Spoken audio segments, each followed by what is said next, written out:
गीता सार। जो लोग भय क्रोध जैसी बुराइयों से दूर रहते हैं उन्हें मिलती है भगवान की कृपा।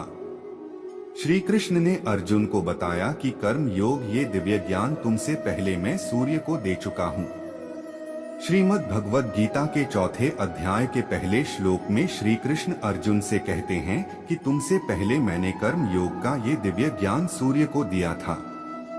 सूर्य ने अपने पुत्र वैवस्वत मनु से कहा और मनु ने अपने पुत्र राजा इक्ष्वाकु को बताया था। इस तरह ये ज्ञान ऋषियों तक पहुंचा, लेकिन बहुत समय बीत जाने की वजह से मनुष्य लोक में ये ज्ञान लुप्त हो गया है। तू मेरा भक्त है और सखा है, इसीलिए मैं ये ज्ञान तुझे फिर से दे रहा हूँ।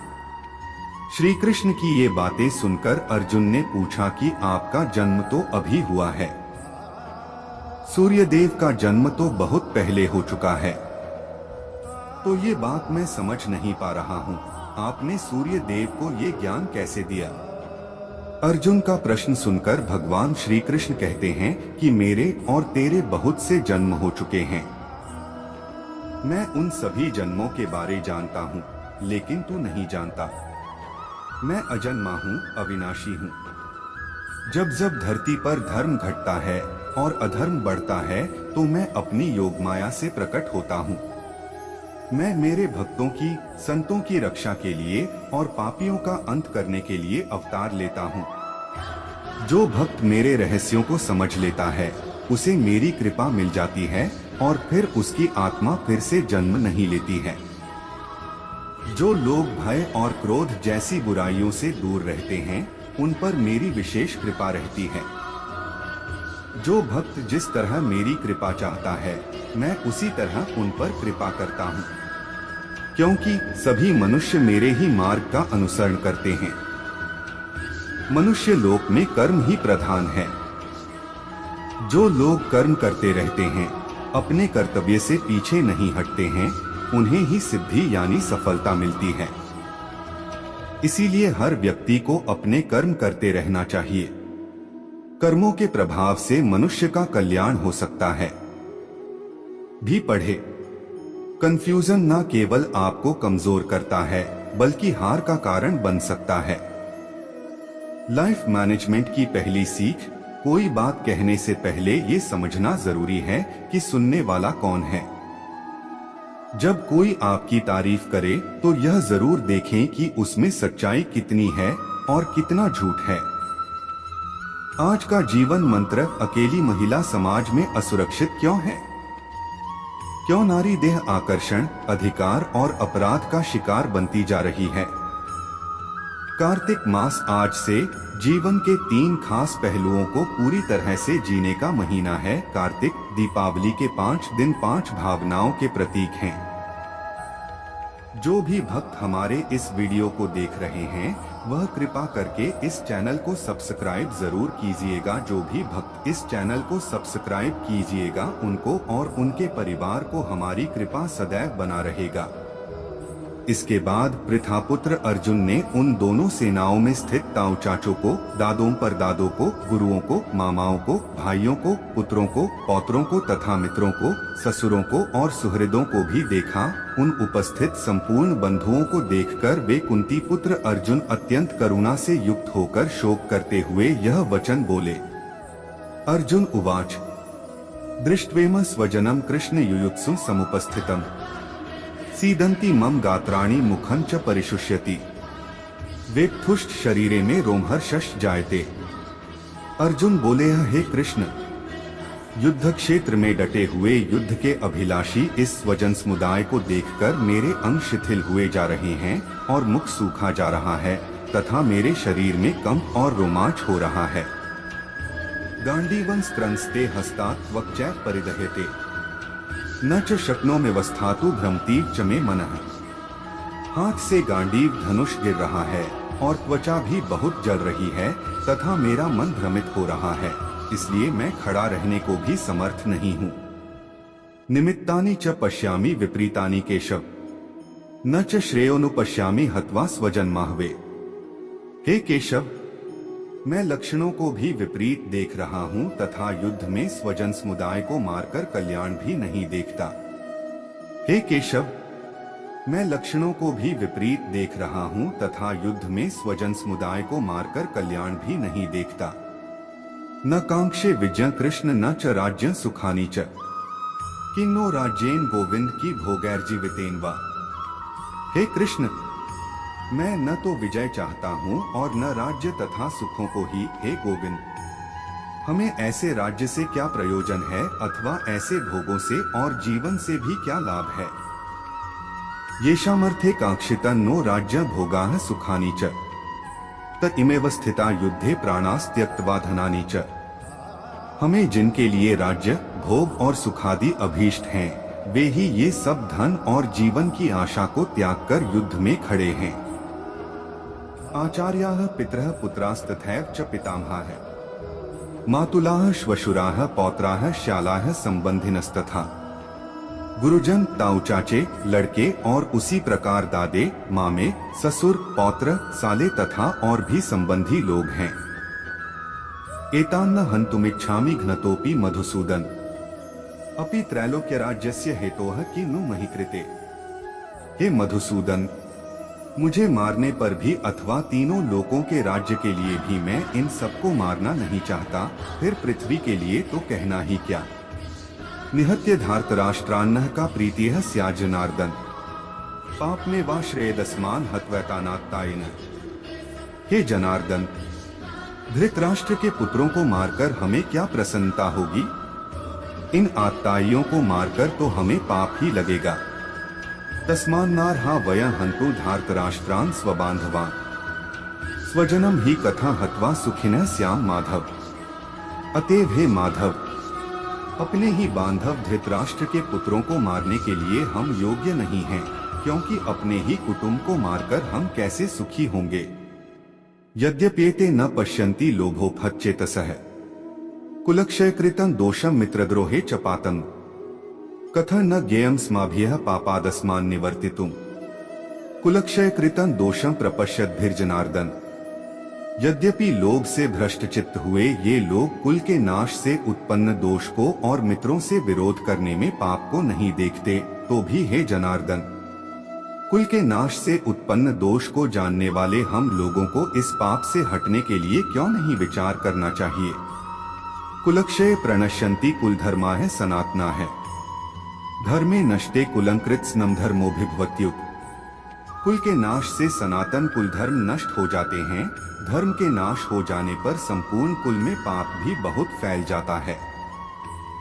अधर्माभिभवात् कृष्ण प्रदुष्यन्ति कुलस्त्रियः, स्त्रीषु दुष्टासु वार्ष्णे जायते वर्णसंकरः। हे कृष्ण, पाप के अधिक बढ़ जाने से कुल की स्त्रियां अत्यंत दूषित हो जाती हैं, और हे वार्ष्णेय, स्त्रियों के दूषित हो जाने पर वर्णसंकर उत्पन्न होता है।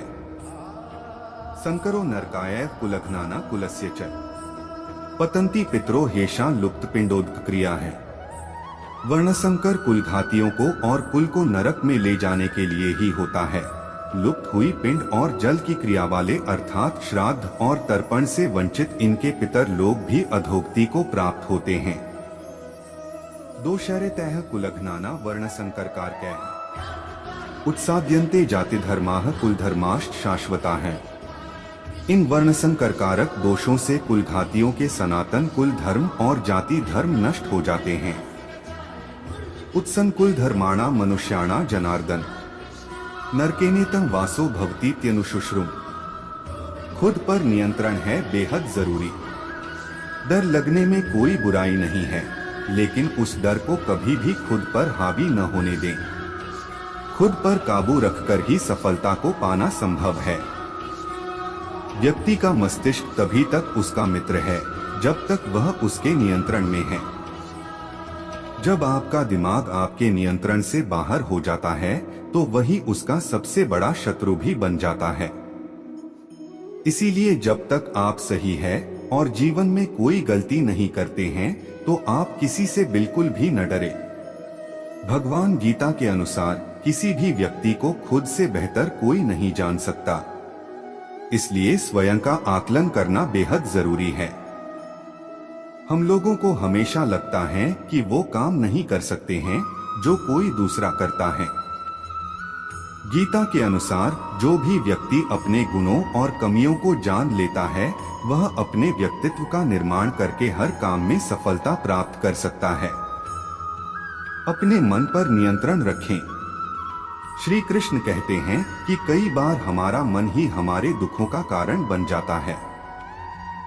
गीता के अनुसार जिस व्यक्ति ने अपने मन पर काबू पा लिया, उसे नियंत्रण करने की कला सीख लिया है, तो वह मन में पैदा होने वाली बेकार की चिंताओं और इच्छाओं से भी दूर रहता है।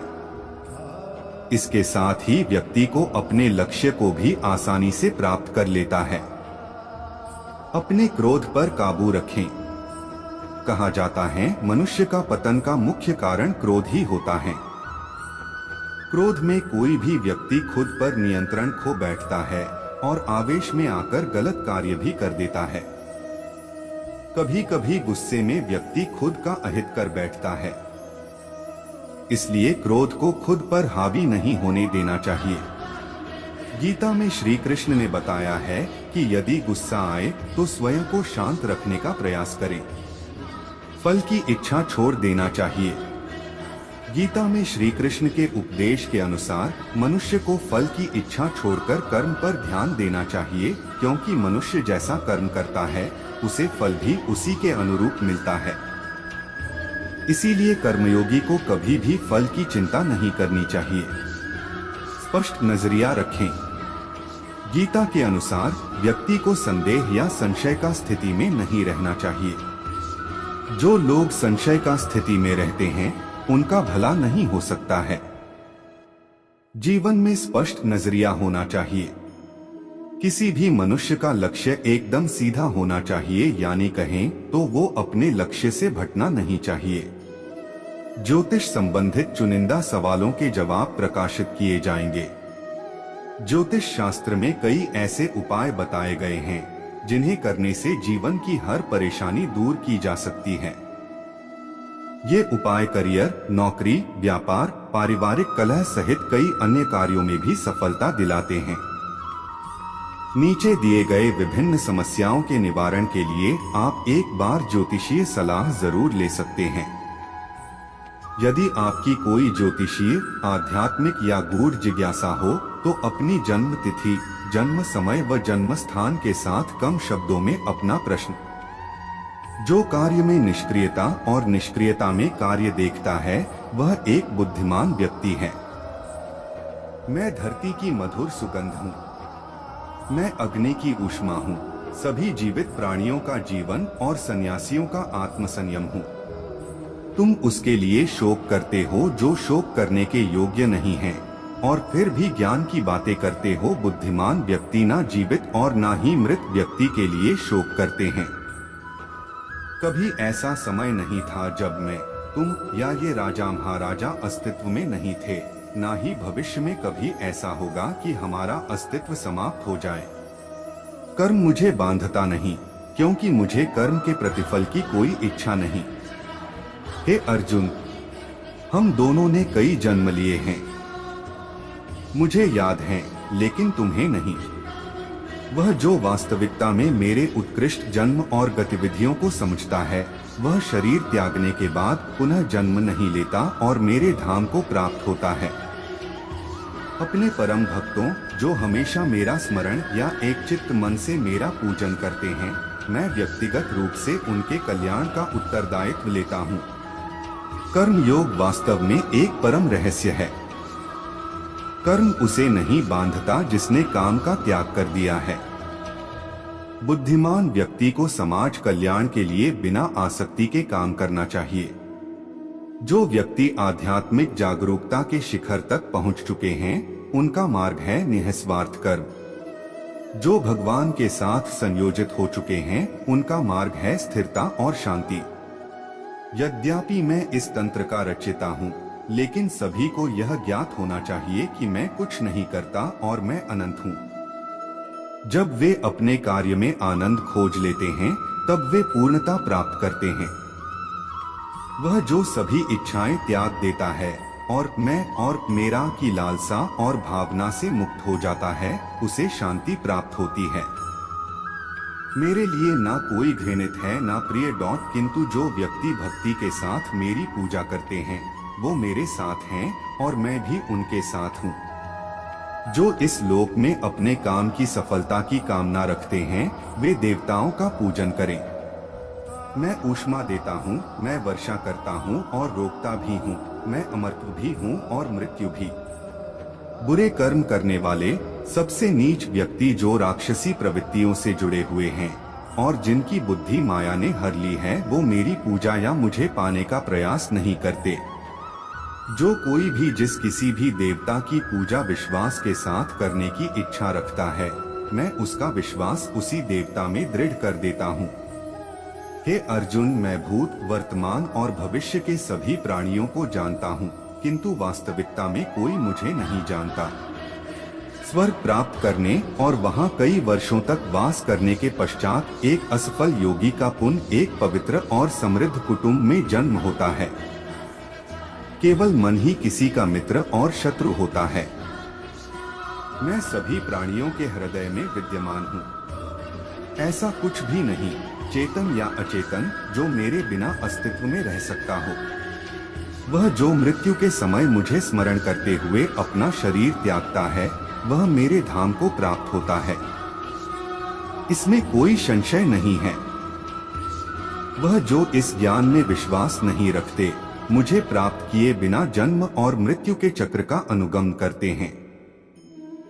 जय पराजय, लाभ हानि और सुख दुख को समान समझकर उसके बाद युद्ध के लिए तैयार हो जा। इस प्रकार युद्ध करने से तू पाप को नहीं प्राप्त होगा।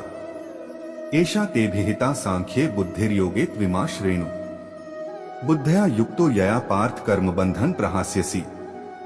हे पार्थ, यह बुद्धि तेरे लिए ज्ञान योग के विषय में कही गई और अब तू इसको कर्मयोग के विषय में सुन। जिस बुद्धि से युक्त हुआ तू कर्मों के बंधन को भली भांति त्याग देगा अर्थात सर्वथा नष्ट कर डालेगा। नेहाभिक्रम नाशोस्ति प्रत्यवायो न विद्यते स्वल्पमप्यस्य धर्मस्य त्रायते महतो भया। इस कर्मयोग में आरंभ का अर्थात बीज का नाश नहीं है और उल्टा फल रूप दोष भी नहीं है, बल्कि इस कर्मयोग रूप धर्म का थोड़ा सा भी साधन जन्म मृत्यु रूप महान भय से रक्षा कर लेता है। व्यवसायात्मिका बुद्धिरेके कुरुनंदन बहुशाखा ह्यनंताष्ट बुद्धयो व्यवसायना।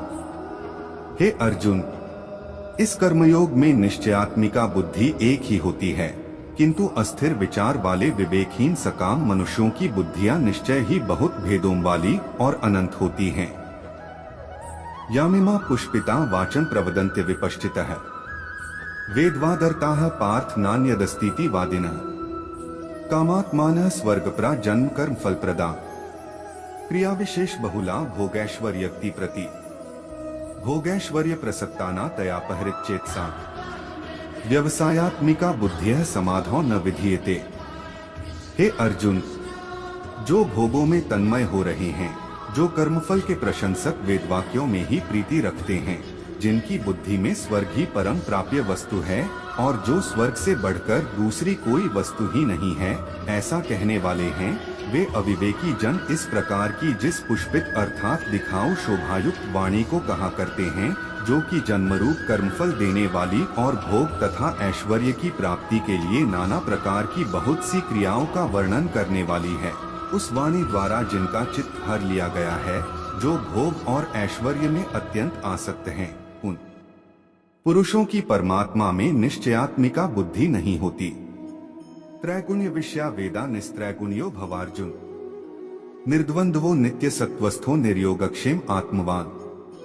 हे अर्जुन, वेद उपर्युक्त प्रकार से तीनों गुणों के कार्य रूप समस्त भोगों और उनके साधनों का प्रतिपादन करने वाले हैं, इसलिए तू उन भोगों और उनके साधनों में आसक्तिहीन, हर्ष शोकादि द्वंद्वों से रहित, नित्य वस्तु परमात्मा में स्थित, योगक्षेम को न चाहने वाला और स्वाधीन अंतःकरण वाला हो। यावार्नर्थ उत्पाने सर्वतः संप्लुतोदके तावान सर्वेषु वेदेषु ब्राह्मणस्य विजानतः। सब ओर से परिपूर्ण जलाशय के प्राप्त हो जाने पर छोटे जलाशय में मनुष्य का जितना प्रयोजन रहता है, ब्रह्मा को तत्व से जानने वाले ब्राह्मण का समस्त वेदों में उतना ही प्रयोजन रह जाता है। कर्मणेवाधिकारस्ते मा फलेषु कदाचन माँ कर्मफल हेतुर्भूर माते संगोस्त्व कर्मणि। तेरा कर्म करने में ही अधिकार है, उनके फलों में कभी नहीं, इसलिए तू कर्मों के फल का हेतु मत हो तथा तेरी कर्म न करने में भी आसक्ति न हो। योगस्थः कुरु कर्माणि संगं त्यक्त्वा धनंजय। सिद्धय सिद्धयोः समो भूत्वा समत्व योग उच्यते।